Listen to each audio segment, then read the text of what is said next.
Today I'm going to show off a beautiful bargain budget Casio that all G-Shocks are trying to look like now. Let's get into it! Yes, and welcome to the Mad Watch Collector Show. In 2024, I continue my mission in finding you the best value for money budget Casios. And this year, I'm embracing the big ones. That's what she said. Cheap joke. Now, this reference has been around a while, and there's a reason why I hadn't bought it yet. It's a bit, well, it's huge. However, a couple of weeks ago, I reviewed the latest Mudman. I had the negative display reference, which was slightly embarrassingly illegible. You can buy this new watch in a positive display, and this shape got me thinking, haven't Casio done this before? That style, that shape, they have done it before, but they did it in a watch that only costs around £30. Yes, it might not come with a compass, barometer, thermometer, but the watch I'm showing you today has a 10-year battery life, 100 meters of water resistance, and it's got an LCD watch face you can read from about a mile away. Sounds too good to be true? Are you budget beating Casio ready? Let's go!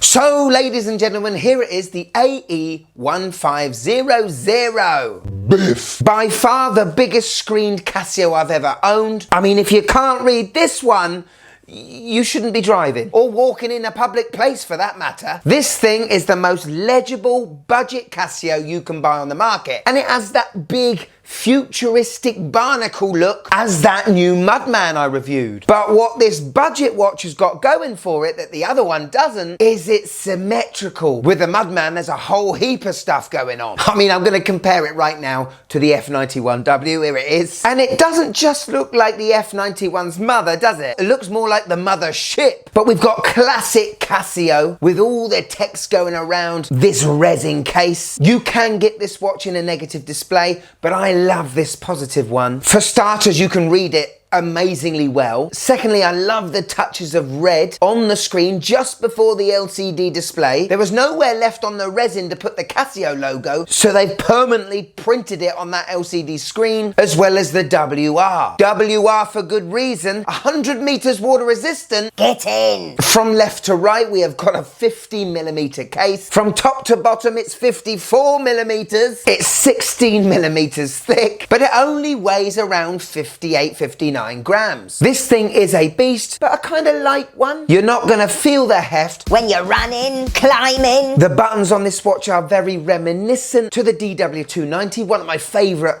bargain budget Casios, and as you can see, when you put them together, there's no competition on legibility. As this is a budget Casio, I'm fine with those faux screws. They do add to the look, make it a bit more tougher, you know? The strap, well, it is very reminiscent to a G-Shock. You've got those two lips, just as you do have in the 5600s. On a negative side, it means the strap goes outwards before it goes down. On the positive side, you can throw this on the floor and it pretty much bounces up.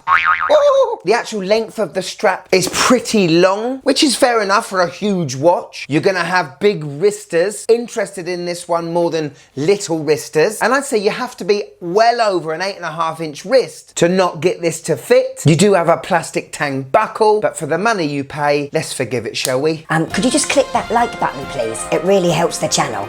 Thank you. Now, when it comes to features, this AE1500 pretty much gives you all you need and a little bit more. First of all, the home screen, it tells you the day, the month, and the day of the month. Then we have those big bold numbers telling you the time, and at the bottom it gives you the running seconds. And for a little cheeky bonus feature, you get this animation on the right side of the screen. 10 blocks going up and down. That'll keep you mesmerized for a bit. Anyway, after the home screen, we've got 5 alarms we can use, a countdown timer up to 24 hours, a 1/100th of a second stopwatch, where that animation on the right goes absolutely crazy.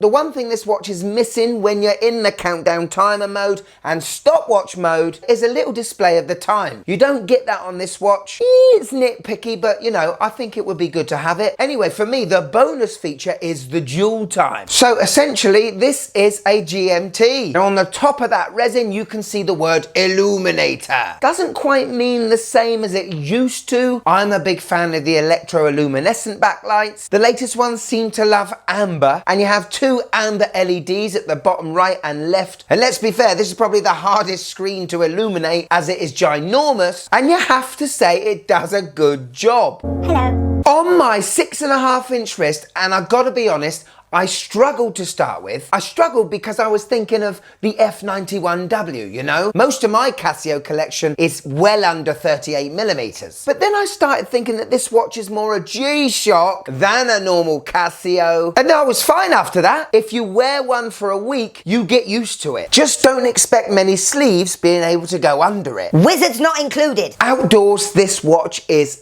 awesome. I don't even think a handheld stopwatch could be as legible as this AE 1500. And that is why I honestly think this is a must-buy for 2024, if you haven't got it already.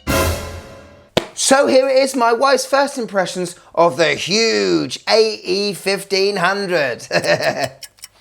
Is this a joke? It looks like a space helmet. One of those horrible Garmin smartwatches you see golfers wear. Please, please, please tell me you haven't bought this. I was starting to like it, but the wife has made me think otherwise. Don't listen to her, this is a fantastic watch. In the description below, I've got an affiliate link to my Amazon shop for this watch. I get a little kickback, you don't pay anything extra. So today, why don't you treat yourself to the most legible, budget-beating Casio on the market that G-Shocks are trying to look like. Yes, Casio Corner is back, and I've got to say a big thanks to Vins.watches. You sucked me in, didn't you, my friend? First of all, how can I resist a G-Shock Square? But the background is of a Game Boy with Tetris, and right at the back, the latest Nintendo software, the Switch. And I am very good at Mario Kart. When the daughter starts beating me at that, I think I'm going to retire. Thank you so much for tagging me in, my friend. It's fantastic. If you'd like to be on the next Casio Corner, all you got to do, find me on Instagram here and tag me in on one of your Casio posts. Who knows? Next time, the star of the show could be you. Thank you for watching till the end. If you'd like to become a member, click there, yeah. You want some merch? Click down further, yeah. But if I've got you for a few more minutes, why don't you click this one? My G-Shock Collection 2024. Oh, it's phenomenal. A lot of resin, some metal as well. Go on, click it. Click it!